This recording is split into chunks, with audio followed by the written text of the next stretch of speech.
మడికొండకి one of the landmark అయినా మెట్టగుట్ట గురించి మీలో ఎంతమందికి తెలుసు? రఘునందన రఘునందన రఘువర సేవన రఘుపతి ఛాయన. రాముడు శివుడిని పిలిస్తే శివుడు ఇక్కడ ప్రత్యక్షమవుతాడు. అందుకని రాముడు శివుడికి అభిషేకం చేశాడు కాబట్టి రామలింగేశ్వర స్వామిగా క్షేత్రాన్ని పిలుస్తారు. మెట్టగుట్ట శ్రీ రామలింగేశ్వర ఆలయాన్ని 12th సెంచరీలో కాకతీయ రాజులు కట్టించారంట. శతయోజన శతశతయోజన శరధి నియోజన. శివుడు పశ్చిముఖంగా కూర్చొని రాముడిని ఎల్లప్పుడూ ధ్యానిస్తూ ఉంటాడు. రాముడు తూర్పుముఖంగా ఉండి శివుడికి అభిషేకం చేస్తూ ఉంటాడు అని చెప్పేసి ప్రతీతి. మన ప్రపంచంలోనే ఎక్కడ లేని విధంగా శివాలయానికి రామాలయం ఎదురుగా ఉండడం ఇక్కడ ప్రతీతి. ఈ మెట్టగుట్ట మీద ఉన్న శివలింగం సేమ్ మనకు కాశీలో ఉన్న విశ్వేశ్వర జ్యోతిలింగంలా ఉంటుంది.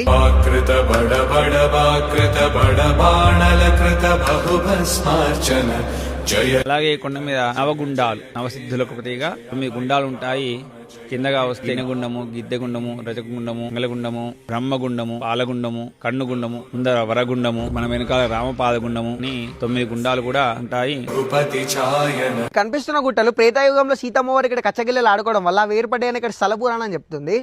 శతయోజన శతశతయోజన శరధి నియోజన శరపరిలంఘన హరిభాజన.